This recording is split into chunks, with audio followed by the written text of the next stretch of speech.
Well, that's great because what are we talking about with external cleanness? How do I look? Yeah. And it's so fake. Mhm. It's like every politician, right, wants to look presidential, whatever that means. Yeah. It's like, how about if you actually have good ideas and know how to Have you run seen things? Abraham Lincoln? The guy's a mess.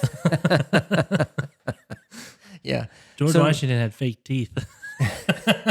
we are so focused on our outward appearance, and it's the least important thing about any of us. Murder, adultery, sexual immorality, theft, false testimony, slander.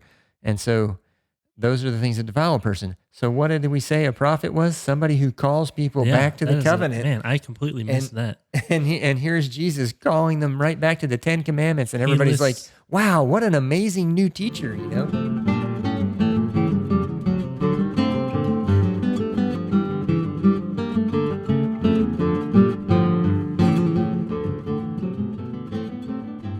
Welcome to Biblocus, where the Bible intersects with your life. I'm Timothy. and I'm Caleb. And you're listening to Bible Discussions, the forum where we explore biblical topics that are relevant to your life. Today, we're continuing our series entitled, Who is Jesus Christ and Why Do I Need Him? And in this episode, we're going to look at the Old Testament book of Isaiah. We're going to be looking at the prophets. And we're going to look at the theme of cleansing in the book of Isaiah. And then we're going to move into the New Testament and see how the theme of cleansing carries through into the New Testament. Now, Isaiah is a long and fairly complicated book with lots of themes, lots of different oracles. So it's difficult to read it straight through. You might have tried to read Isaiah and found it kind of difficult to read. We're going to just try to focus in the first 8 or 9 chapters of the book on the theme of cleansing. And so that will try to simplify things a little bit and shorten the podcast quite a bit as well. But there's a lot going on in Israel and Judah during the time of Isaiah. So, Caleb, you're our historian, the official Biblocus historian, I think you called yourself in the last episode or two. It's on my resume now. So, can you give us some background on the ancient Near East during the time of Isaiah? Yeah, so let's look at the first verse of Isaiah, where it says, "The vision concerning Judah and Jerusalem that Isaiah son of Amoz saw during the reigns of Uzziah, Jotham, Ahaz, and Hezekiah, kings of Judah." And so that gives us kind of a ballpark time frame to work with.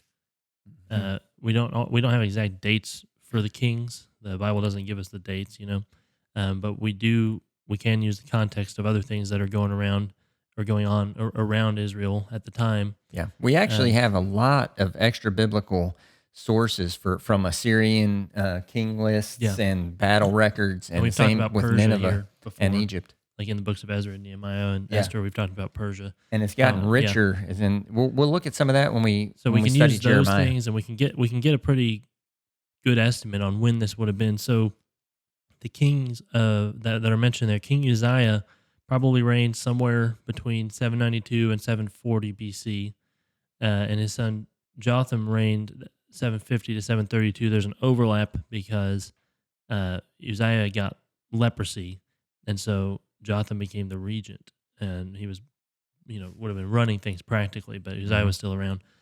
And then Ahaz 732 to 715, and Hezekiah 715 to 686. So somewhere in the 700s, pretty much, BC. And, during the reign could mean anything. If it could have started in, 740, because Uzziah is technically still around. And it's pretty close, actually. I think we think that Isaiah probably started his official ministry, probably around 741 or something. Or late in Uzziah's reign. Already Jotham is the one who's really reigning. Yeah. So outside of Israel's context, this is happening during the time of the Neo-Assyrian Empire, which existed from 911 to 609 BC. And that you'll notice that these kings are like right in the middle of that, right in the 700s. So during most of the years of Uzziah, the Assyrians were kind of at a weak point in their empire. They had declined a bit. So that changes with the rise of the Assyrian king Tiglath-Pileser in 745, which is right at the end of Uzziah's reign there, right around the time that Isaiah starts his ministry, right? Hmm. So Yeah. Assyria kind of gets a second wind, and things are about to Yeah. take a turn for the worse if you're an Israelite. Yeah. So it just so happens Isaiah is in Judah and Jerusalem, and so he's in the southern, part of the kingdom. Yeah, because it And had split by this point. yeah, and a lot of the bad things at this time start happening in the northern tribes, or Hmm. what's called Israel. You had Israel in the north and Judah in the south.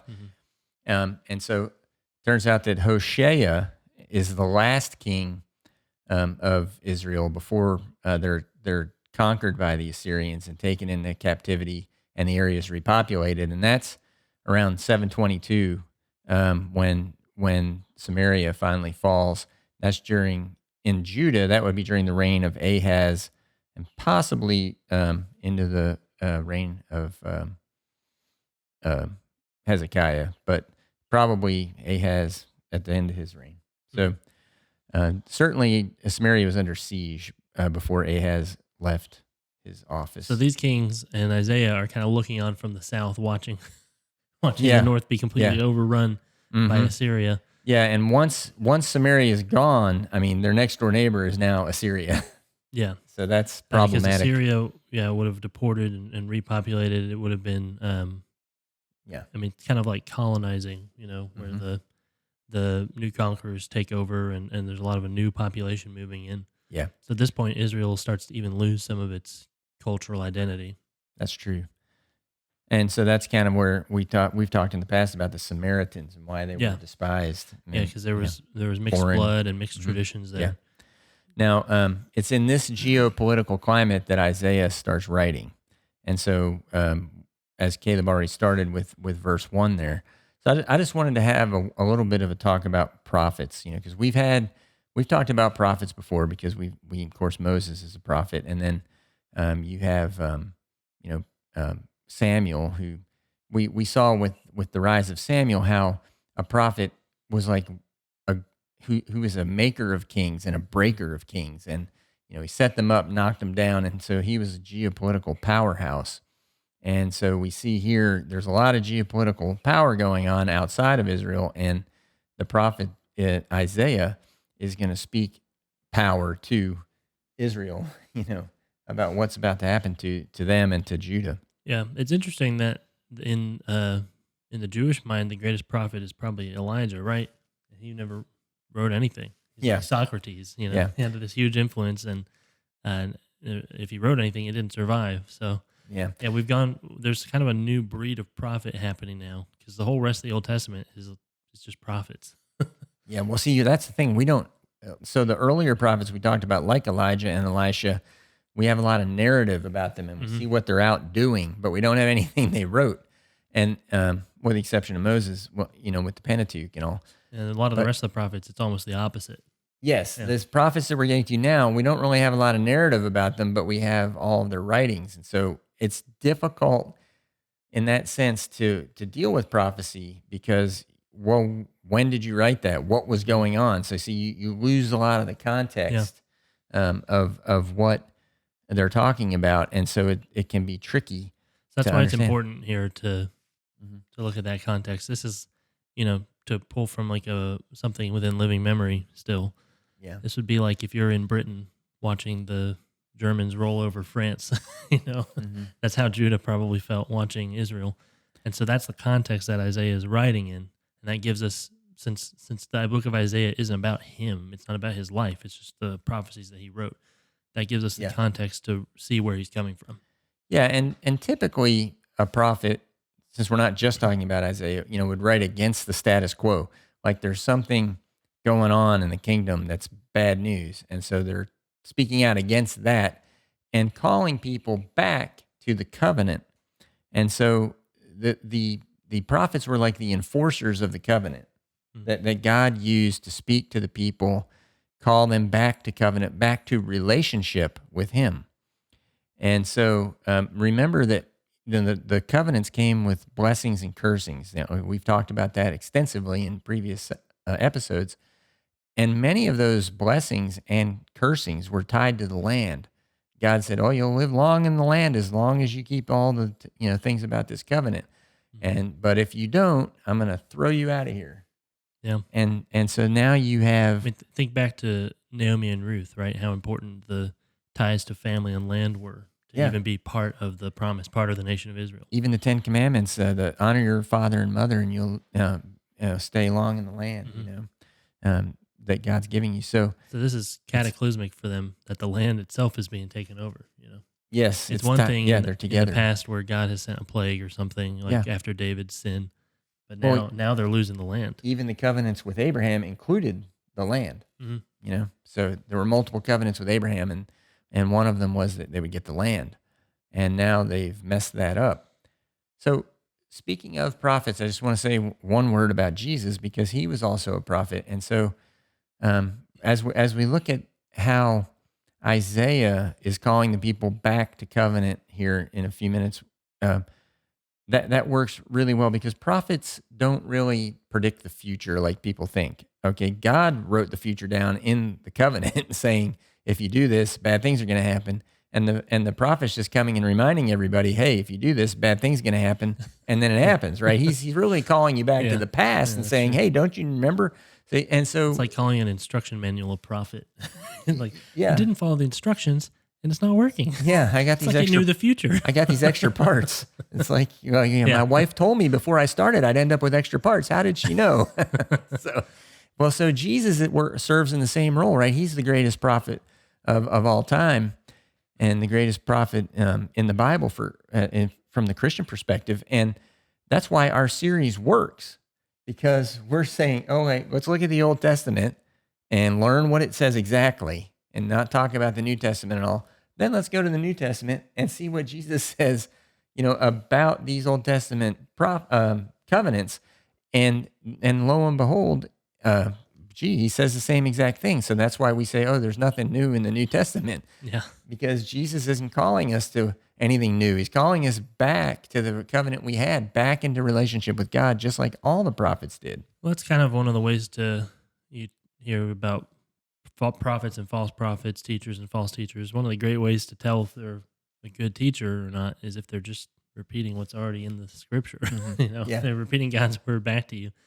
I think we talked about in Psalm 32. We talked about confession. Means just to say with, and so like Yeah. that's what our faith and our teaching really should be is just saying what God Hmm. has already said because we know that's true. Yeah. So we're gonna talk about that more when we get to the New Testament. I just wanted to kind of point out all prophets work that way, and you've seen that if you've made it to episode whatever this is 26 um, with us, 25 I think it is. Then surely you've learned that by now that there's nothing new in the New Testament, and we're just kind of pointing out why is it that Jesus says everything that the Old Testament says, and it's because he's a prophet. He's calling you back to it. Mhm. And so to add to that, just like Jesus, Isaiah is calling the people back to covenant. Or I could say, just like Isaiah, Jesus does that. And so the covenant warned, as we said a minute ago, that they'd be cast out of the land if they didn't keep if they broke the covenant. They broke relationship with God. And breaking the covenant is often compared to impurity, to adultery, Mhm. so uncleanness in a person because the uncleanness is related to your adulterous or sexual practices. Yeah. And so Well, marriage is a covenant too. yeah, that's I right. mean, that's why that's used as Hmm. a metaphor for the relationship with God because Yeah, you're breaking the covenant either way. right. And so when we go back and look at this early portion of Isaiah and we hear him talking a lot about cleansing, right? That's why, because he's talking about how you've broken relationship and are adulterous and unclean. And so when we listen to these first few verses and the introduction in chapter 1, oftentimes the introduction in a piece of literature, as we've talked about before, is the most important part. It sets the tone for the whole thing and why it's important. And so listen to how Isaiah begins here in Isaiah 1, verses 2 through 6. Hear me, you heavens, listen, earth, for the Lord has spoken. I reared children and brought them up, but they have rebelled against me. The ox knows its master, the donkey its owner's manager. But Israel does not know. My people do not understand. Woe to the sinful nation, a people whose guilt is great, a brood of evildoers, children given to corruption. They have forsaken the Lord. They have spurned the Holy One of Israel and turned their backs on him. Why should you be beaten anymore? Why do you persist in rebellion? Your whole head is injured, your whole heart afflicted. From the sole of your foot to the top of your head, there is no soundness, only wounds and welts and open sores, not cleansed or bandaged or soothed with olive oil. It's harsh. So, yep, he's getting straight to the point. I love the juxtaposition or the comparison of the people to animals there, right? Where it says even an ox knows its master and a donkey knows its manger. You know, don't Yeah. bite the hand that feeds you. It reminds me of in the Psalms we did in Psalm 73. It says, you know, I've become like a brute beast before you. And Psalm 32, it says, do not be like a horse or a donkey that needs a bit or bridle to be steered by. You know, why don't you just willingly follow God if He knows what's good for you? And that's exactly the same thing that's going on here. Is it's saying, look, you're like worse than the animals. Yeah. Thanks for correcting me. I said manager. I think when I read it, that was manger. Yeah, manger there. Knows where its food comes from, but not us, not these people that he's talking about. I was going to say that anyway, so I wasn't trying to correct you. No, it needed to be. I'm glad you did. Because we just covered these in the Psalms. Yeah, with Psalm 32, Psalm 73, they both did the same thing about comparing us to animals. So good stuff, Caleb. And then I like the poetry here, where we see more of that Hebrew poetry. Your whole head is injured, your whole heart afflicted, from the sole of your foot to the top of your head. That repetition and just like rounding everything off. You know, not going to leave anything out. Yeah, I love the way it's written too. He's like, and he has God saying, "Why should you be beaten anymore? Why do you persist in rebellion?" Like, it's like, you just love a beating or what? Yeah. Like, why do you keep doing the same wrong things over and over again when it's ruinous for you? Mm-hmm. And that's just the way we are sometimes, right? And so they're in open rebellion, and he compares that open rebellion to these open sores, like all over your body, you know? And it's kind of gross, but he's saying they aren't cleansed, right? He's saying that you've got them and you're not even treating them. Not cleansed, bandaged, or soothed. Yeah. And the implication being that God would love to do that for you, but you just keep taking more beatings. Yeah. Before it can be done. It's almost, it's just a very graphic, but there is a solution, right? I mean, God, you can see it here implied, but there is a solution when you jump down to Isaiah 1:15-18. It says, when you spread out your hands in prayer, I hide my eyes from you. Even when you offer many prayers, I am not listening. Your hands are full of blood. Wash and make yourselves clean. Take your evil deeds out of my sight. Stop doing wrong. Learn to do right. Seek justice. Defend the oppressed. Take up the cause of the fatherless. Plead the case of the widow. Come now, let us settle the matter, says the Lord. Though your sins are like scarlet, they shall be as white as snow. Though they are red as crimson, they shall be like wool. Yeah, and the verses leading up to that part, that's a famous part of Isaiah where he says that their sacrifices and their rituals have all become useless, and he hates them. And then he's saying he despises their prayers. You know, he ignores their prayers because they've turned all that, which those are the things God commanded, but they've, it's like in, where was it when we were talking about the temple of the Lord, Which episode was that? It's like they will go and do whatever they want, you know, sin and make themselves unclean. And then they go to the temple and they're like, oh, well, you know, we've got God. We can push the magic buttons and do the rituals and we'll be fine. And he's like, no. Yeah. No, the point is that those were supposed to lead you into following me. That was First Kings when Solomon builds a temple after David dies. Yeah. I think it's Jeremiah who says that temple of the Lord, right? Or is that Isaiah? Oh, Jeremiah says temple of the Lord. But when we talked about the temple, it was in First Kings. Yeah, it was in First Kings. And that's what he's saying they're doing is they want to go through all the rituals as if that's what will clean them, but the he's saying no, the thing that's making you unclean is that Mm-hmm. you're doing the rituals and ignoring what they teach you. Like Yeah. I gave you this whole system as a gift. We talked about how Leviticus is really a gift, the system of atonement, Yes. and they don't see it that way. They see it as a way to just excuse all their sins. Yeah, they could get atonement and be white again. Mhm. And he's begging them to. He's like, "Hey, let's just settle the matter. I don't want to destroy you. I'd love to just see you repent and turn around and change, like the covenant provided for." And it's just amazing because the very hands that they use to pray, God's saying, "The very hands you use to pray to me, they're stained with blood." Right? They're he's begging them, "Wash the blood from your hands." And remember, bloodshed was tied to the Yeah. land. You remember that, Caleb? That was Yeah, I have that something. written down here. Yeah, Uh, that comes up later in Isaiah as well. But we saw that, and then I think I brought up how it's like Abel's blood crying out from the ground, right? Yeah, yeah. And in some cases, that's literal blood for some of the things that they're letting the surrounding cultures influence them with. Like some of the Punic religions, we know both from the Bible and archaeological evidence that there was child sacrifice being practiced. So I mean, hmm there it doesn't really get much worse than that, I think. Yeah, so God pleads with him. He's like, "Stop doing wrong, please, and then learn to do right." So he's willing to cleanse you from of your sin, to turn you from red to white, right? And this is just the first of many metaphors we'll see here in Isaiah about cleansing Mhm. of various kinds. So this one is washing the blood off your hands. Yeah. So let's look at one about refining, purifying, purging off the dross off of silver, removing impurities. You want to read this one, Caleb? Sure. Still in chapter 1 here, verses 22 and 25. Your silver has become dross. Your choice wine is diluted with water. I will turn my hand against you. I will thoroughly purge away your dross and remove all your impurities.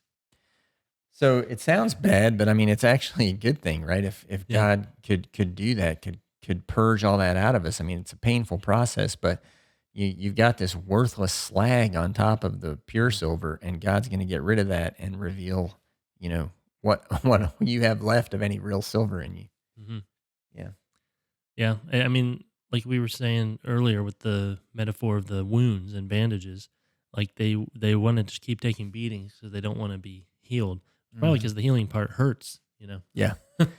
Well, yeah, it's exactly right. Like what we talked about in our numbers episodes. Like you bring the holiest thing into the camp, and that the parts that aren't compatible have to go.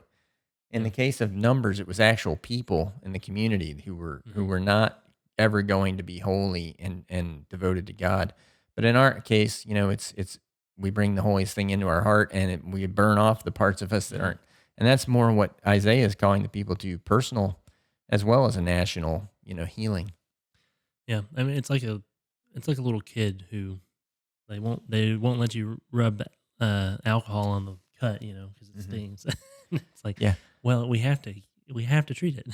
you yeah, know, that's right. it's a lot worse if we don't do that, and it's just it's like a short-sighted, small hmm minded reaction. Yeah. And we're all like that.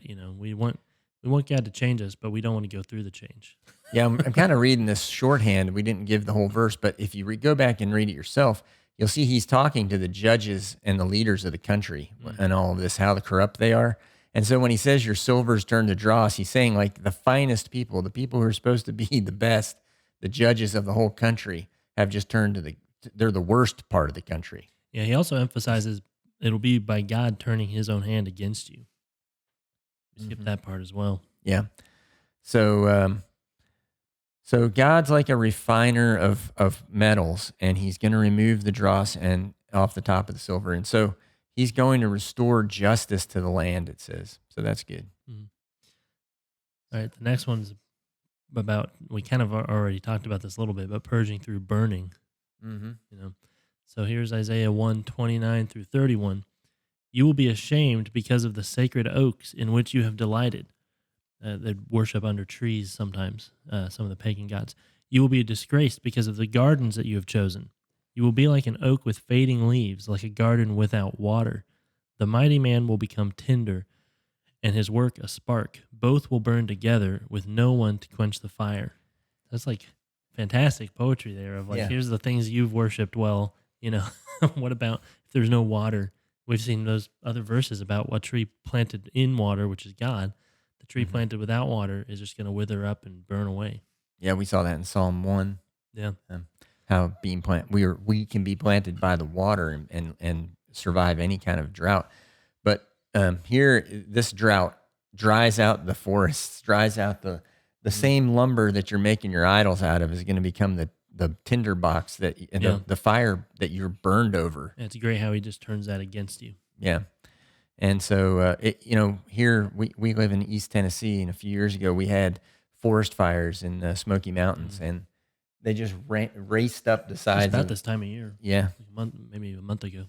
yeah. They just raced up the sides of the mountains and wiped out different communities up there in the mountains, and a lot of people got stuck. Couldn't move out of the way of them. So when natural fires like that occur, I know in California they've had a rash of that in recent years too. Those just fast moving fires, and it's kind of describing that. It's saying it's going to just sweep across and wipe the land clean, and it's going to take all of you with it. Yeah. And keep in mind those wildfires, they purge out most of the growth, but there are most of the plants there, they have seeds and things that are specifically designed or roots to survive all that. And so it's like we were talking about, you might burn off the majority of the people in numbers or yourself, your own habits and ways of thinking. But like that's removed, and what's left is the thing that survives that and can then grow. Yeah, new room for new growth. So then he moves on. Speaking of California, I just been mentioning forest fires there. Then he moves on to the earth shaking, and it's kind of this is kind of a cool verse in Isaiah 2:19-21. It says, "People will flee to caves in the rocks and to holes in the ground from the fearful presence of the Lord and the splendor of his majesty when he rises to shake the earth. In that day, people will throw away to the moles and the bats their idols of silver and the idols of gold, which they made to worship. They will flee to caverns in the rocks and to the overhanging crags from the fearful presence of the Lord and the splendor of his majesty when he rises to shake the earth." And it's almost like the imagery is like he's got his carpet out there and he's like, trying to shake it out, and people are down in the pores holding on, like trying to survive. It's kind of the same thing as a minute ago, where he's turning it against him. You think the earth's going to hide you? Like, no, I have control over that too. Why do they throw their idols away to moles and bats? Because moles live in holes in the ground and bats live in caves. Like they're actually taking the idols with them. Really, that's where they're going. Yeah. I know that there were also people who would make like idols in the shape of animals that they thought gave them diseases. If they have ulcers and tumors and stuff. There's even a cases. I don't I can't remember the details off the top of my head. I know there was a pagan idol, which was just a hemorrhoid that they prayed to. I guess because and then you won't get them. I don't know. I'm gonna have to fact check that and find the source for that. Yeah, I know. That's the kind of God you want. Right. So anyways, in this case, it's like God shaking out a rug and all the dirt's coming out of it, but there's people down in there trying to hold on down in the caves, like I can survive this, and they're all throwing away their idols probably to hold on, so they can save themselves. But it also sounds a lot like in our modern era, like trying to survive a nuclear war, right? We talk about building a bomb shelter and hiding down in there until the worst of it's over, and then Till the earth stops shaking. Yeah, coming out to see what's left. So it's just a terrifying time, is what it is for any era when God shakes the whole earth. Yeah. So another way he looks at it is stripping you of your beauty. So in that day, the Lord will snatch away their finery, the bangles and headbands and crescent necklaces, the earrings and bracelets and veils. the headdresses and anklets and sashes, the perfume bottles and charms, the signet rings and nose rings, the fine robes and the capes and cloaks, the purses and mirrors, and the linen garments and tiaras and shawls. Instead of fragrance, there will be a stench. Instead of a sash, a rope. Instead of well dressed hair, baldness. Instead of fine clothing, sackcloth. Instead of beauty, branding. Your men will fall by the sword, your warriors in battle. The gates of Zion will lament and mourn. Destitute, she will sit on the ground. So that was Isaiah 3, verses 18 through 23. Yeah, sorry, I should have said that. That's So, okay. we mentioned earlier how a lot of the imagery and comparisons throughout a lot of the prophets are going to be to an unfaithful woman. That's what the nation of Israel is compared to. And I mean, imagine the shame here for a woman, right? She's bald in rags, tied, like held on a leash, basically with the rope, branded. Right, somebody owns you. That's how you get branded. Yeah. I mean, it's complete degradation. Yeah. And you stink. Yeah, the stench. Yeah. It's amazing. Yeah, you ever tell a woman she stinks, that'll be a real lift for her spirits. So, a lot of times when we're talking about this cleansing, yes, we get cleansing, or the people of Israel are going to have the opportunity to get cleansing, but also there's the sense in which God's cleansing the land of them too. And some of these passages where he's punishing them, like they have to go through that process in order to be cleansed. Kind of like learning humility before you can, rise back up and, have any kind of reputation again. Yeah, I also wanted to point out that in the verses before this, the reason that he gives for it is because they're haughty. So earlier he said so far that he's going to burn the mighty, shake the proud, and degrade the haughty of their beauty. Mm. And it's all, you mentioned the judges and the rulers. Whoever builds themselves up is being torn down here. Yeah. Yeah. The silver becomes dross where, Mhm. so it's flipped around upside down. Mm-hmm. And so some of this is God purging the land and purging the nation of the corruption. So it sounds like he's making it dirtier, but he's actually punishing the people who are disgusting. Right. Well, we've talked about driving them out. The Sabbath rest too, right? That they wouldn't give the land the Sabbath rest. So he's like, okay, I'm just going to give it a rest from you. Yeah. We talked about You that. stink. So, because we already have walked through this earlier when we were in Kings and Chronicles of the end of Israel. So we have kind of been through this territory before. Okay, so here's the destitute people. They're sitting on the ground. Who does that sound like? Job. Yeah, except Job, he held on to his faith in God. And then these people are just like, they left it, and that's why they're destitute. Yeah. So their friends would have been justified in coming and telling them that they were bad news.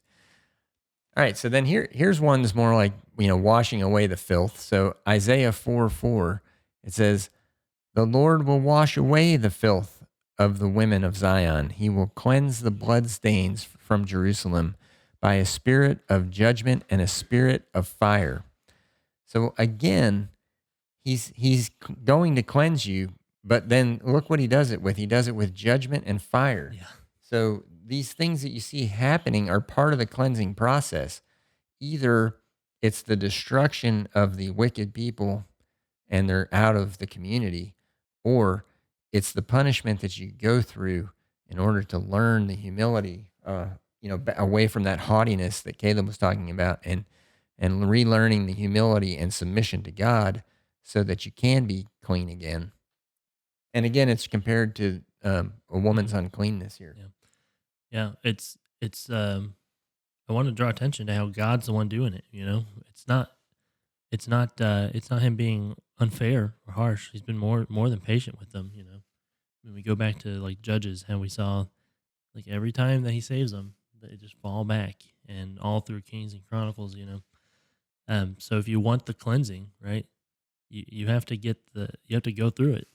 Yeah. You don't get to just skip the difficult part. You go straight to the easy part. That's why it's so important to understand the role of the prophet is not to predict the future. It's to call people back to the covenant, to the relationship that God had already established. So it's like back to the future, right? I mean, Oh, it's brother. well, I I mean, didn't see that coming. no, I just was thinking about it, Yeah. and it's like back, it's like Back to the Future, right? You're This is heavy. yeah. Is there something wrong with gravity? Year 2024. Okay, so but yeah, so he's calling them back to what God had called them to previously and promised them. And he's saying God never reneges on a promise. So how do you think you solve this problem? Is not by changing God, right? It's by changing you. Right. And so God, and he's showing God's actively working, trying to solve the problem. Sometimes it's through a painful, punishing time to try to get you to wake up and realize that you've forsaken him and you're being adulterous and unfaithful to the promises you made to him, and hoping and praying, that you're going to respond to that. Yeah, I keep being reminded. I should have thought of this before. Um, there's a small online periodical that I've contributed to. A couple of poems, and there's another guy who's got a couple of poems on there, and one of them is told from the perspective of somebody who God needs to purge and break and remake, and it's done through the analogy of an instrument. I believe it's a flute, Hmm. and so he's saying like I don't want to play the notes that the composer selected. I try and like twist myself into play something else. And when I ask him to, at the end he says, I ask him to restore, remake me. God says to do, I first must break thee. It's like it just keeps everything we're saying is reminding me of that. That sounds like a little bit like the beginning of the Silmarillion, where Yeah. you have the music Melkor, I guess, who wants to play different notes, and every time he does, the what's the god's name? Iluvatar, yeah. Iluvatar. He pulls the notes back into harmony, and he's like, well, he uses them. He uses the theme, them. Yeah, just like we've seen here. Oh, I should have thought of that. I'm slacking today. Yeah. I mean, how did I miss the Tolkien connection? We're gonna have to start over. That's okay. I did. I saw it.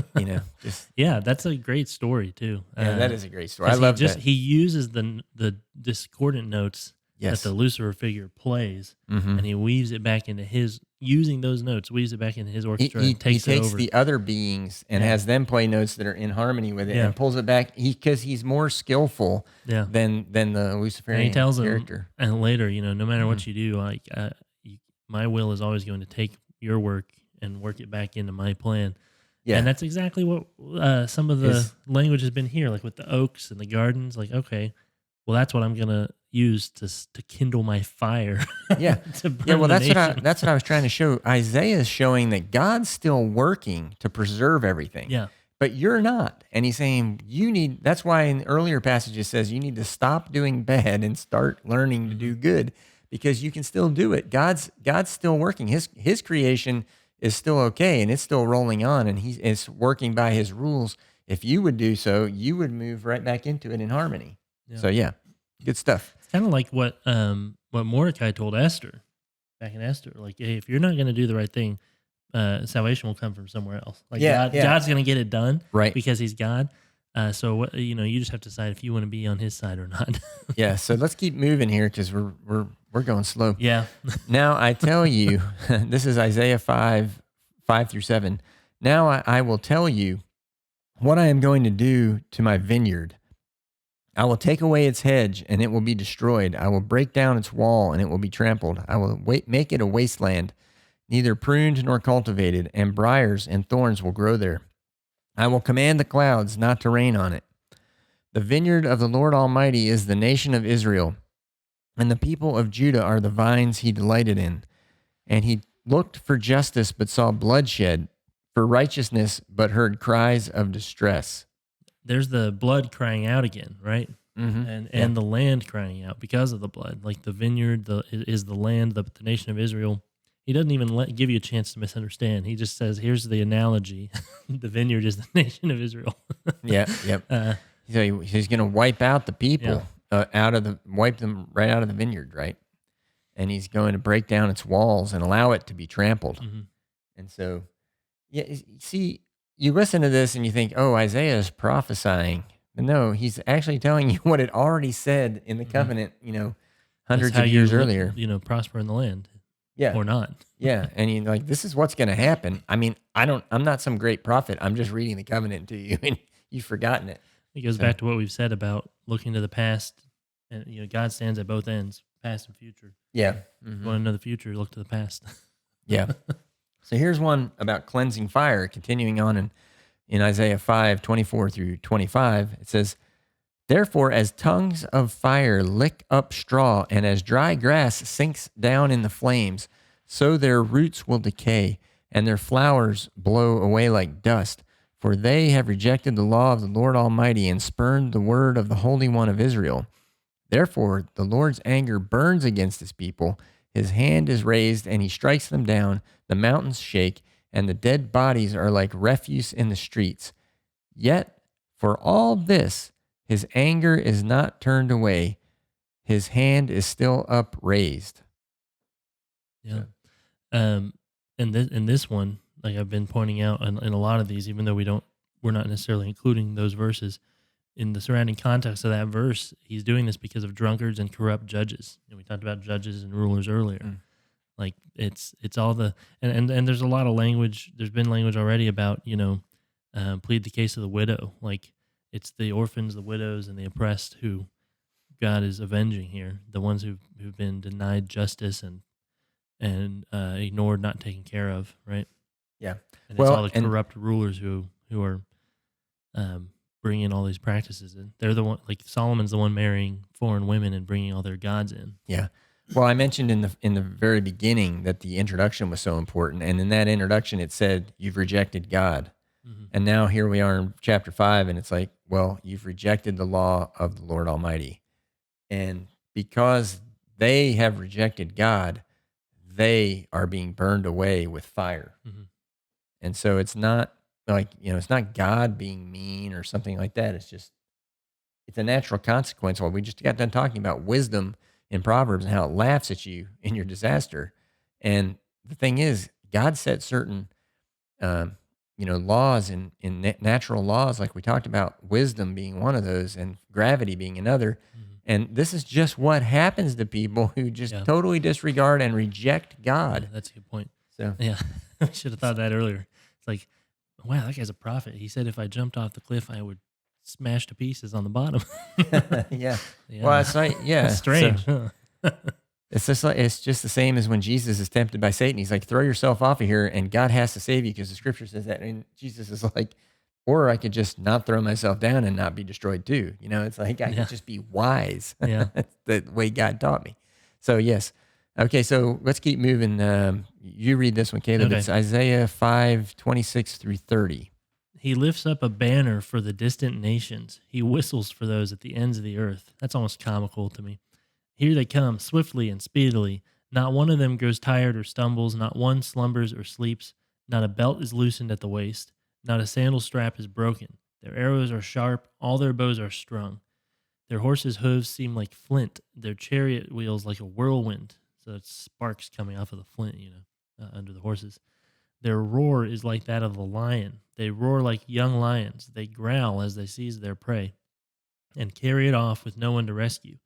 In that day they will roar over it like the roaring of the sea. And if one looks at the land, there is only darkness and distress. Even the sun will be darkened by clouds. I almost want somebody to put that into film like that. Yeah, The that's image kinda there, cool. it's like just hordes of random people from all over the earth coming in and they're invincible. You can't even break the straps of their sandals. Like it's kind of comically built up almost. It's a picture of foreign armies pouring over the land like water, Mm-hmm. like in a great flood coming across. And it even talks about you can hear the roar of the sea, and God is calling them, like you said, with the whistle, to come and do that. And the people will just be washed right off the land. So again, it's like the promises of the covenant that are tied to the ownership of the land. And God's like, it's going to be like a giant wave rushing across and washing you right off the land because I told you can't stay there if you're not going to be more faithful than the people that were there before you. Mhm. And they're not. Yeah, it was not a high bar. No, Don't that's sacrifice true. your kids, and you'll be better at Yeah. least. Wow. No, we're not even going to do that. So this is maybe the most famous passage out of Isaiah about him personally, anyway, and it's a little bit of a narrative about Isaiah and how he becomes purified to serve in his role for God. And so this is the chapter 6, verses 1-8. It says, "In the year that King Uzziah died, I saw the Lord high and exalted, seated on a throne, and the train of his robe filled the temple. Above him were seraphim, each with 6 wings. With 2 wings they covered their faces, with 2 they covered their feet, and with 2 they were flying. And they were calling to one another, 'Holy, holy, holy is the Lord Almighty.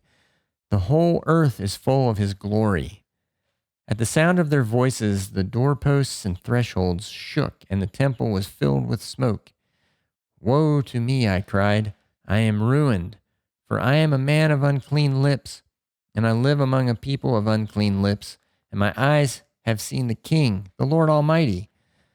Then one of the seraphim flew to me with a live coal in his hand, which he had taken with tongs from the altar. With it he touched my mouth and said, 'See, this has touched your lips. Your guilt is taken away and your sin atoned for.' Then I heard the voice of the Lord saying, 'Whom shall I send? And who will go for us?' And I said, 'Here am I, send me.'" And I love, this is one of my favorite passages. And It's super cool. yeah, and I thought about, another theme that we could have picked from Isaiah, which is a very prominent theme throughout the book, is that God's the Holy One of Israel. And this, the holy, holy, holy is the Lord Almighty here. Just such a powerful, statement about God's holiness, and the whole reason that we're supposed to be holy so that we can be with him. And as we've talked about in the book of Numbers and other places, just so we can be with him because he wants us to be with him. But we need to be holy to do that. And so this is just so cool because Isaiah, what I love about it is he's like, oh man, I just saw God and It's I'm like impure. Peter's response to Jesus, like, Yeah. "Get away from me, I'm a sinful man." Yes. Yeah. Yeah, exactly. Yeah. And Isaiah's like, I am so dead. Like Mhm. I can't survive this. And the first thing he thinks is, I'm ruined, right? Mhm. Because he's sinful and he's in the presence of God. But the amazing thing is God's like, I'm not here to destroy you, right? He says, let me cleanse you. So he cleanses him with this hot coal and puts it against his lips and removes the impurity from his lips so that he can use his mouth as a prophet to serve God. And now he's prepared to serve God. Like as soon as he's cleansed, God's like, well, who can do this? And he's like, I'll do it. Mhm. A minute ago he was terrified for his whole life.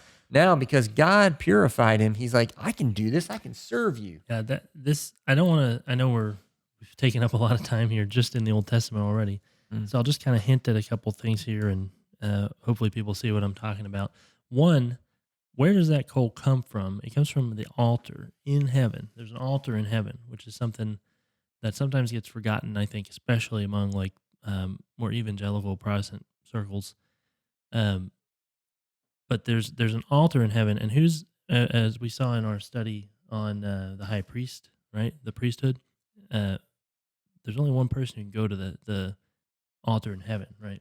So I'll Yeah. just kind of hint at that one because we're not in the New Testament yet. Maybe go look at Hebrews again, and his sacrifice goes forward and backward in time. So that's who's cleansing Isaiah there.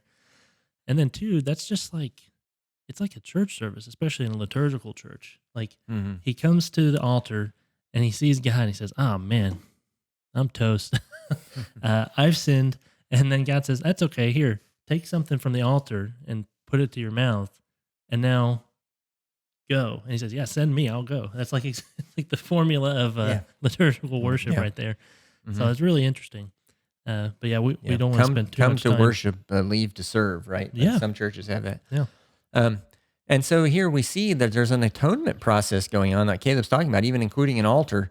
And this atonement that God does, it'll and the atonement that we have available to us that we talked about in the Leviticus episode, right, allows you to move forward to serve, just like that episode. So this is really cool, and one of the great prophets, and he had to go through the same thing that we all have to go through, right? We're all people serving God. Yeah, he knows, and I mean, of course, touching a burning coal to your lips is not gonna be a pleasant experience. No. So he knows what he's talking about. Like he had this sort of cryptic experience here of being cleansed, and that's what he's preaching to the people. It's yet another kind of way of looking at it, another analogy in a sense that Yeah. God has used here. Well, also a sign of his humility and not his haughtiness, because he, recognized it. Mhm. Just like we talked about, uncover your sin and God covers it. Yeah. All right, so then let's move on there. So here's a metaphor of a razor removing hair. Okay, so Isaiah 7:20. Why don't you read that? In that day, the Lord will use a razor hired from beyond the Euphrates River, the king of Assyria, to shave your head and private parts and to cut off your beards also. Well, there's some more degradation there. How'd So- you like a foreigner to come and shave you even there?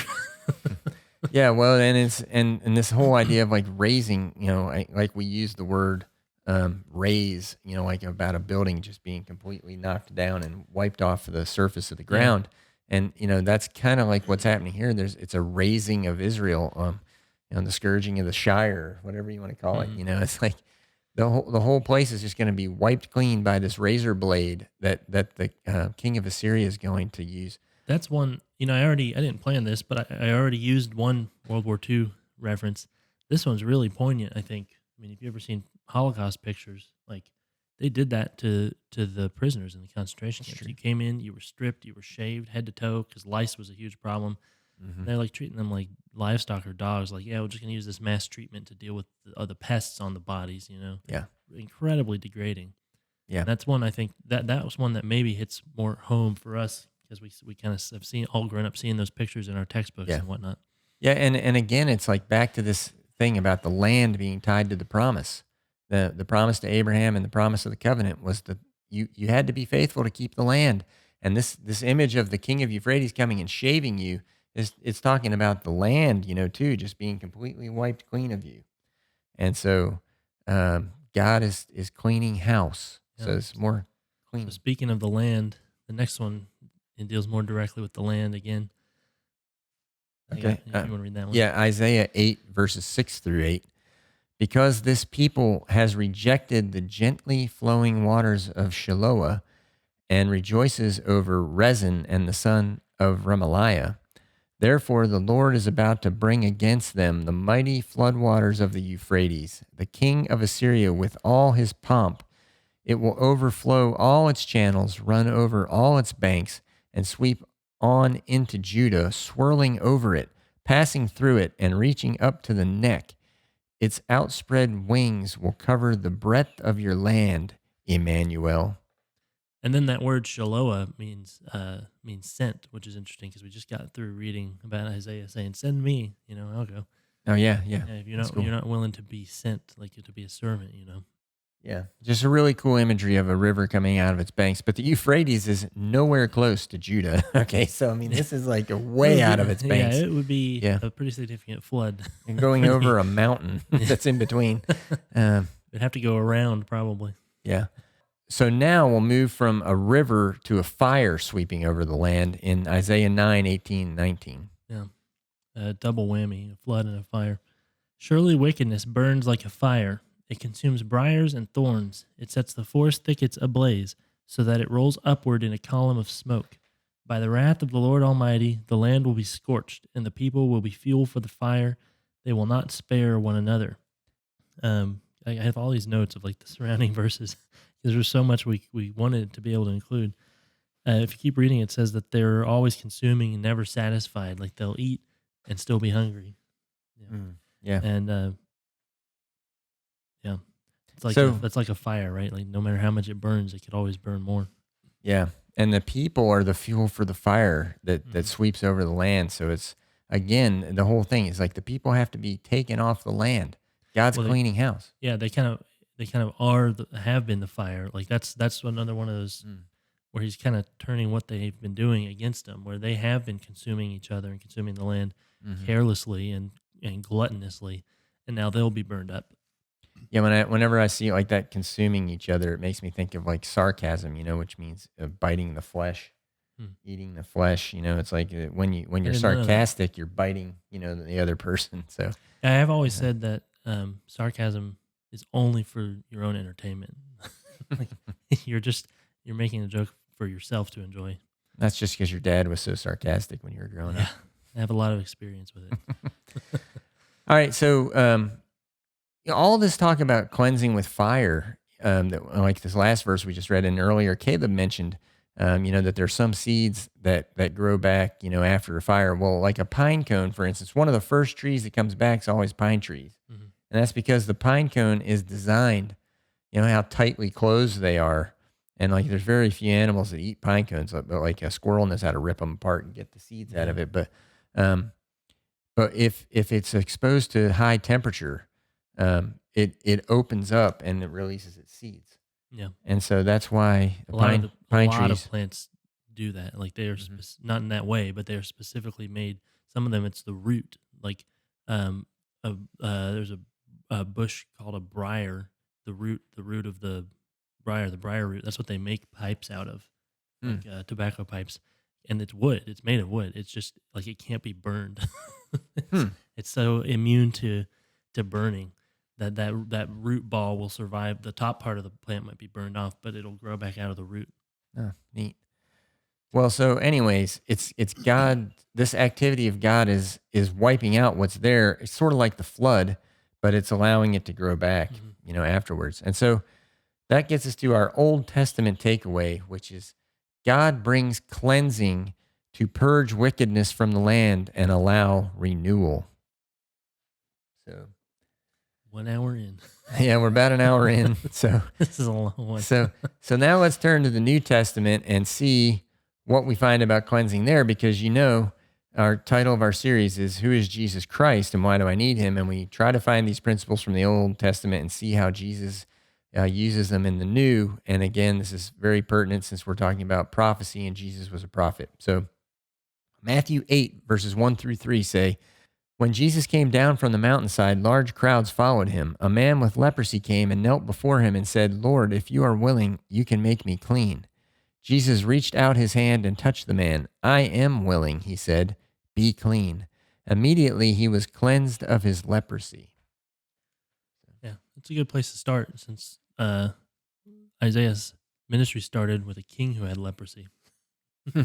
That's true. Yeah, Yeah. that's true.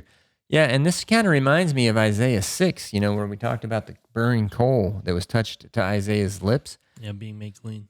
Yeah, because Jesus, Isaiah was afraid to be near God, right? And his holiness, thinking it would kill him. And so, but he really needed to be touched by the Lord to be made ready to serve, right? To be holy and be cleansed. Mhm. And so now, here's the same situation with a leper coming to Jesus, right? And all of his followers considering him to be, the Messiah and the Holy One of God. And so here comes a leper, and I'm sure nobody wanted to let a leper Yeah.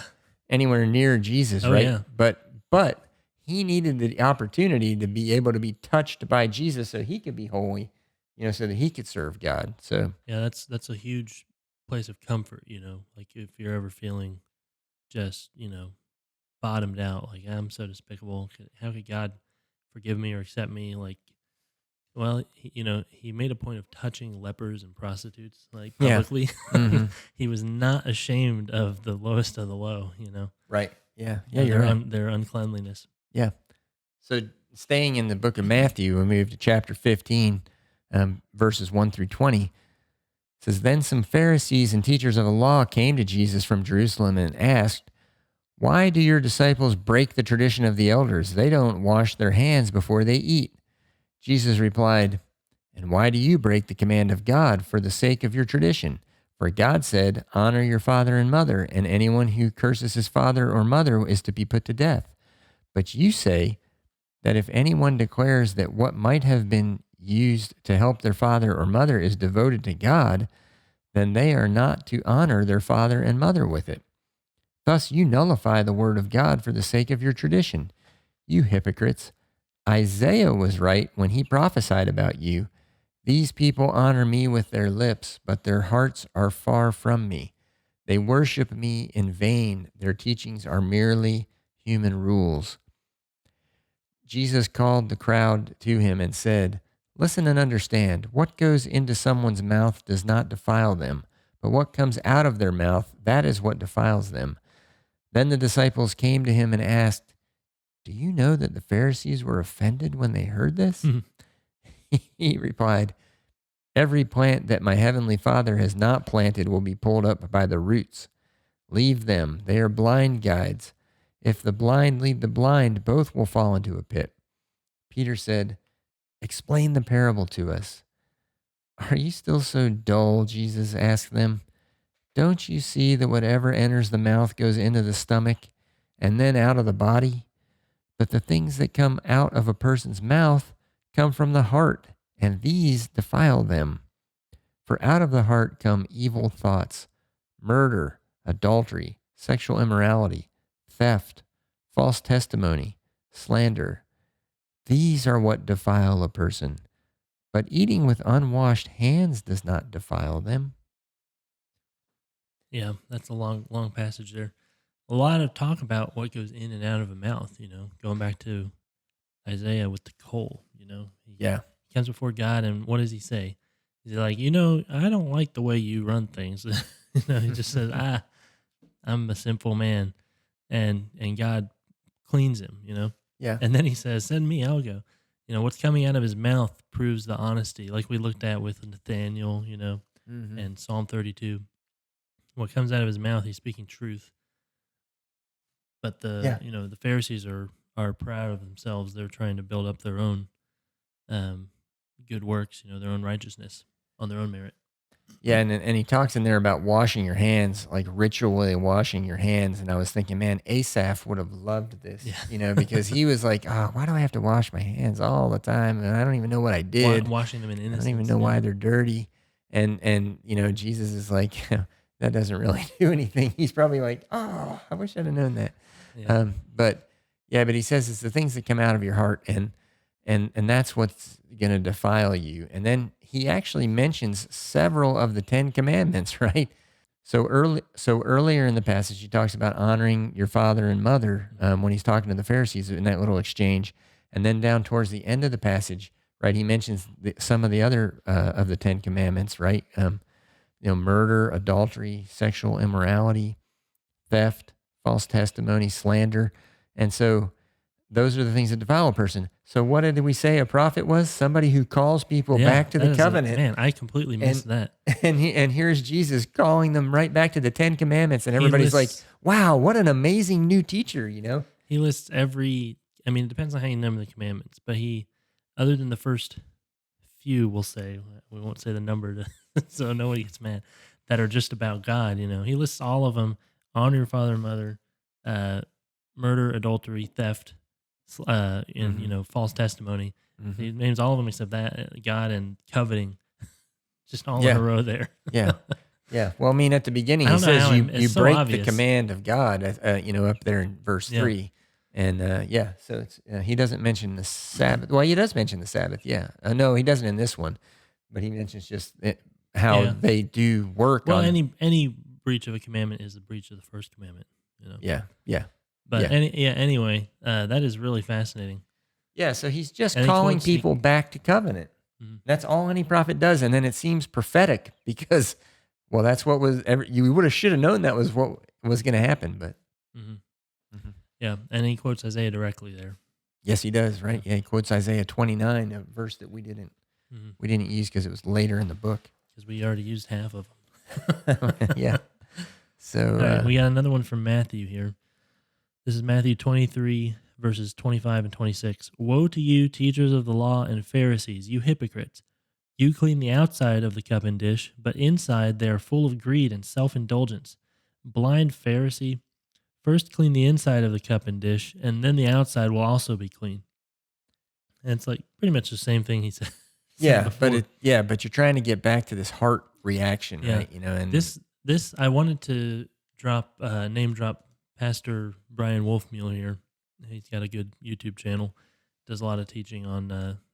He has a whole series on. He calls it the basics of Christianity. He goes through the Ten Commandments and anyway, he talks about one of the first videos in that series. He says there are only, and he borrows this from someone else, I can't remember who. He says there's only two religions in the whole world. There's only two religions. And the one is Christ, and the other one is self-righteousness, trying to justify yourself, self-justification. And any other religion is really about that. And like that's what the Pharisees are, you know? Yeah. Well, that's great because what are we talking about with external cleanness? How do I look? Yeah. And it's so fake. Mm-hmm. It's like every politician, right, wants to look presidential, whatever that means. Yeah. It's like, how about if you actually have good ideas and know how to Have run you seen things? Abraham Lincoln? The guy's a mess. Yeah. George Washington had fake teeth. we are so focused on our outward appearance, and it's the least important thing about any of us, you know? I mean, how many people maybe passed over a person who's beautiful on the inside? Would have been the best, thing they ever could have done was marry them, because they're just, I don't know. Yeah. I don't find them attractive. It's like that. It's a really dumb movie. Shallow Hal. You heard of that movie? Oh yeah. Yeah. It's pretty dumb. Like in the sense that it's like a B movie, but it's actually making like some really, really good points because the whole crux of the movie is that there's this young guy who's like, only objectifying women and stuff. And then he one day gets, blessed or cursed, depending on how you look at it, with the ability to only see women as they are on the inside. So he ends up, it's Gwyneth Paltrow, so she's like a supermodel, but to everyone else, she's like this overweight and ugly woman, and he sees her as just gorgeous, and and then other women who are like, bikini babes or whatever, he sees them as just these hags, It's a goofy movie, but it's kind of cool idea. Yeah. And that's exactly what's going on here, right? Yes. I mean, God wants us to focus on our own heart, not even the hearts of the other people or the appearance of the other people. He wants us to be focusing on our own heart. And then I think if you do focus on that, the outward appearance of people doesn't matter. And I think that's kind of what Jesus is saying. Well, and going back to Isaiah, everything that's burnt is the external stuff. Like, especially look at that passage, we're talking about physical appearance here and beautiful women. Like, go back to that passage. Which one was it? In Isaiah 3, where he's using the imagery of just like stripping a woman of every vestige of beauty, shaving her head and all her ornament, giving her sackcloth, taking all the jewelry, and she's no perfume. She stinks. Like, it's all this external stuff, Yeah, that's being purged away because that's what they've put all their faith in. All these trees and gardens and idols and things, and he's burning it all up. Yeah, even the land. The land is outside of you, and that's all washed away in a flood or an invasion. All the different images that he uses. Yes, it's all the external stuff that has to be purged out because that's what their faith is in. That's what they're building up treasure in. Yeah, you might say you have to be left with only the heart that's left. You might say that we're spiritually blind. Oh, man. We just see what's on the outside. We don't see with our spirit. So that leads us to John chapter 9, which we covered in our spiritual blindness episode. And we're just going to read a small portion of it in this episode because you should already be familiar with it. But it's a pretty well-known story too. Yeah. But go ahead. This is where Jesus healed a blind man, and the people asked him, "How then were your eyes opened?" They asked. He replied, "The man they called Jesus made some mud and put it on my eyes. He told me to go to Siloam and wash. So I went and washed, and then I could see." And I thought of this connection studying for Isaiah here because there was that one verse where Isaiah says, you refuse the gentle streams of Shiloah, which means sent. And that was right after we saw Isaiah say, "Send me, I'll go," And then the pool of Siloam means sent as well. It's a linguistically related word there. Probably the Aramaic, I'm guessing, is Siloam. I haven't looked into that, so we're just going to assume it's true. And, and in this case, I also think there's an interesting correlation there where the way Jesus makes that mud is by spitting into it. Yeah. Pharisees are irate because that's On the Sabbath, too. it's on the Sabbath and it's a bodily fluid, so it's unclean, and he rubs that on the guy's face, and his response probably would have been, "Why are you worried about the external cleanliness? Worry about what's inside of him." Yeah. So I thought there was an interesting connection there, and then going back to that spiritual blindness, because what are you trusting in? All the appearances, all the external stuff. Mm-hmm. Yeah, and we see where God's the one who brings the punishments, right, and the cleansing. Yeah. And then the punishments, like we saw, were like stripping off all of these external ornaments, and we're like, no, don't make me ugly. Don't take away my things I love so much, and that have nothing to do with you. Like me, I have nothing to do with you either. But Yeah. that's what the people were like in the Old Testament, and I mean, God's like, no, I have to strip all that stuff away from you, punish you like this. You consider it a punishment because you're spiritually ignorant, right? mhm. You should be like thanking me, and eventually you will, and you'll be able to come back and be cleansed. But we Yeah, are like fighting to hold on to all these things that mean nothing. newsflash, like God makes everybody ugly in the end. Yeah. You get old. I look great now, but in 30 years, I'm gonna look like him. So Ah, that's wrong. it's just age and decay. It's one of the things that we're supposed to learn is like nothing in this world lasts. C.S. Lewis says, "Don't put your trust in anything that can be taken away," and that only leaves one option. The only reason I started Biblocus is so there'd be film evidence of what I looked like at 57, so that when he gets there, he'll be like, "What?" Anyway, all right. So let's move to Ephesians 5:25 through 27. Husbands, love your wives, just as Christ loved the church and gave himself up for her, to make her holy, cleansing her by the washing with water through the word, and to present her to himself as a radiant church without stain or wrinkle or any other blemish, but holy and blameless. Now, make no mistake that Christ knows how dirty we all are, Mm-hmm. And yet he sees this, the bride as beautiful and unstained and holy and unwrinkled and perfect, right? Because of the cleansing of God. And so it doesn't matter what mistakes you've made, how bad the mistakes were, all those things. Those are all the external things that God doesn't care about if you repent and return to him and allow him to bring cleansing for you. He will see you, just like in the Isaiah passage talking about going from scarlet to white as wool. He will see you without stain or wrinkle or blemish and as beautiful. So that's what Christ does through this cleansing. It says by the washing with water through the word. And so what does that mean, Caleb? Well, I was trying to scramble and add a verse there that I just thought of, but I'll just reference it. I know it's I believe it's Peter. When Peter talks about baptism in one of his letters, he says that baptism is not just a washing of dirt off of the body. Mm-hmm. I think First Peter 3. That's right. Yeah, that's what I thought. Mm-hmm. But Yeah. I'm trying to do it in Mm-hmm. fast forward, so I must have skipped over it. And it's important there to notice who does the washing in Ephesians, right? So Peter points out, like Jesus is saying, it's not washing the outside of the cup, right? That's not what baptism is. If you needed a bath, just go take a normal bath. But in Ephesians 5 here, Christ is the one who cleanses the church by washing her with water and the word. Right? Like we can't clean ourselves. That's the whole lesson there in Isaiah, right? It's God's hand is against them, right? God's the one doing the purging and the cleaning. Isaiah doesn't get to heaven to say, give me 1 second, I have to go cleanse myself. He just says, man, this is hopeless. I'm not getting in here. And God says, oh yeah, wait, let's cleanse you first. Like God is the one that does the cleansing. It's not anything we can do. We can't do it to ourselves. Yeah, 1 Peter 3:21 says, and this water symbolizes baptism that now saves you also, not the removal of dirt from the body, but the pledge of a good conscience toward God. Saves you by the resurrection of Jesus Christ, who has gone into heaven and is at God's right hand with angels, authorities, and powers in submission to him. Yeah.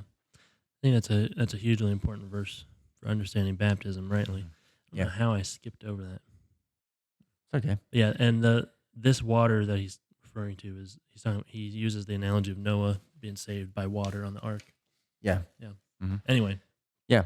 good tie into the Ephesians passage there and to what Jesus was just saying about washing the cup, So finally, we're going to get to Revelation here. And we got, I think, two verses from Revelation.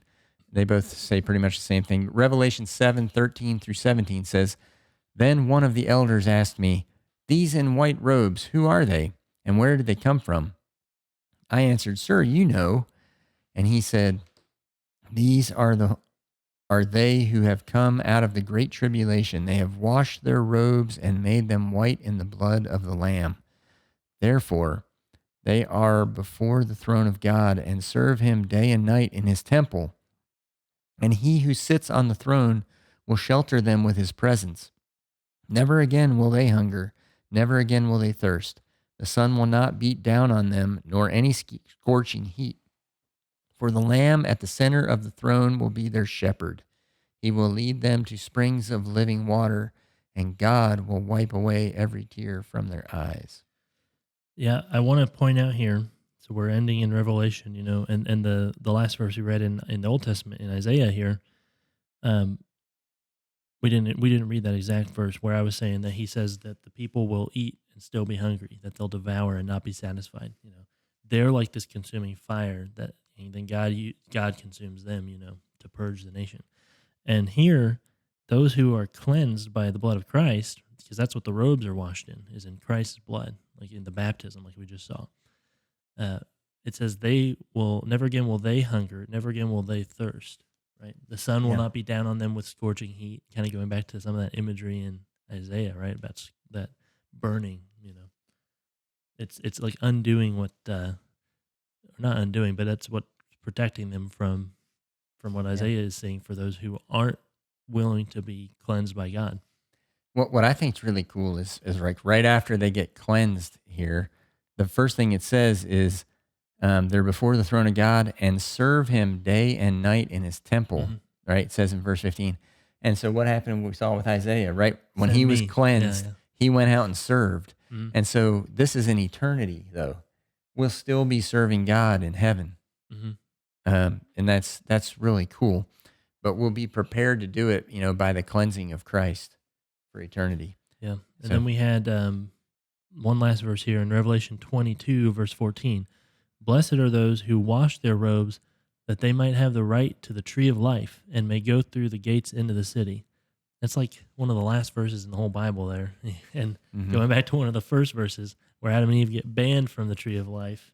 Yeah. And like we can't get back to it until we've been washed in Christ's blood. Yeah. Yeah, it's amazing because when they get kicked out, God's like, hey, we can't let them back in here to get a hold of that. Mm. For whatever reason. I mean, none of us are going to understand what that means. But what we can understand is now we have access to it again through Christ.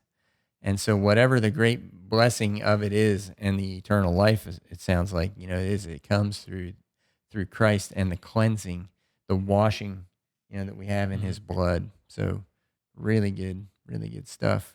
Yeah, and then one thing to point out there, right?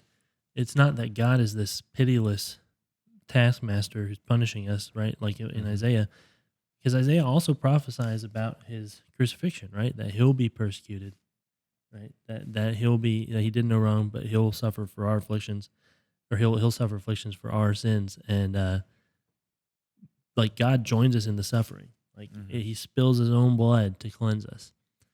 Yeah. And that's like that altar in heaven that Isaiah goes to, because there's an altar in heaven in Revelation and in the prophets. There's always an altar and a temple in heaven, and that's what was offered on that altar was the earthly offerings, like God, like he says, if I wanted meat, would I come to you? I despise your offerings. Yeah. Because you're not trusting in me anymore. Because the only offering that matters is the offering of Christ on the altar in heaven. Yeah, I just think it's so important, like, to see all the way through the theme here of cleansing. The cleansing is not just like some, necessary thing, like you just need to do it so you're clean. It's like it has a purpose. It's like I'm cleansing you so that you can serve, Mhm. you know? I mean, I wouldn't waste my time doing it if it was just like a step you have to go through, you know? It's Yeah. like Asaph was like, "Why am I washing my hands?" You know, or Jesus was talking about these meaningless rituals, or God was the meaningless rituals and so on. No, it means something because just like in Isaiah's case, his lips were purified so that he could speak as a prophet. And in these New Testament passages, we're being washed so we can serve God for all eternity. You know, there's a purpose and a beauty in it. It's to continue the relationship with God that we had broken. Yeah. Yeah, it's back to the relationship. I mean, that's why we pointed out in Isaiah that a lot of the language in Isaiah, but as well as many of the other prophets, the language is often used of an unfaithful woman, right? That breaking of the marriage Yeah, covenant. It's a breaking of the covenant with God, because it's not just like a set of rules. It's a relationship. yeah. So that gets us to our New Testament takeaway, which I think is really cool because it takes what we learned in the Old Testament and it amplifies it and fulfills it really. It's that Jesus Christ washes you so you can serve in His presence forever, and it's exactly what happened to Isaiah, all the way back there in chapter 6, where he gets purified so he can serve. And then we see that in the book of Revelation. Like we say, these themes are Mhm. all the way through from the beginning to the end of the Bible. And this one all the way into the book of Revelation, where you're washed so that you can serve. Yeah, So, yeah, it has a purpose. yeah. And so we're just calling you, simply to allow God to cleanse you, right? And then begin serving God now. Like you don't have to wait to serve Him later. Don't continue to allow yourself to be beaten like we saw in the very beginning of Mhm. Isaiah. Just start serving God now. Like start doing good. Stop doing Yeah, bad. don't right. Those are two options. Allow yourself to keep being beaten, like keep running headfirst into a brick wall, or allow Hmm. yourself to be cleansed, because you don't. So that you can Yeah, serve, yeah, you serve don't your cleanse purpose. yourself. It's God that cleanses. So, Hmm. and now the way we do that, of course, is through baptism, and that's the dying to self and the rising as a new man, right? That Paul Yeah. talks about, Hmm. and yeah, you're going to have to leave parts behind when you bring the holiest thing into you. Yeah, yeah. So yeah, just a beautiful picture of service, and again, we just encourage you to find a body of believers to serve with. Join a church and begin serving with people. There's all kinds of great service opportunities in any church that you could join, and so find a body of people who are striving. And that's one of the ways you can pick a church. Really, is to see which ones are serving. Mhm. Other people, and Yeah, one and thing you find them. cannot do alone is serve. You're gonna need Yeah. somebody else to serve. Yeah. Yeah. There's Christ's body isn't just made of all feet and or all hands or Mhm. all mouths or whatever. We've seen a lot of different roles. I mean, we were talking about prophecy now, so we're talking about Isaiah serving with his mouth. Um, but they don't usually let me do that at church. 'Cause just kidding. But yeah, everybody has a different role, and so when you get together in a body of believers, you see, the amazing things that other people can do that you have no idea how to do. It's just really great to be with a body of people who love God. All right, well, he's Caleb and I'm Timothy, and thank you for listening to Bible discussions on Biblocus, where the Bible intersects with your life. Please consider subscribing to our channel to help support our efforts. All scripture quotations, unless otherwise indicated, are taken from the Holy Bible New International Version, NIV, copyright by Biblica Inc., used by permission of Zondervan, all rights reserved. This program is copyright 2024 by Timothy Klingerman. God bless all of you.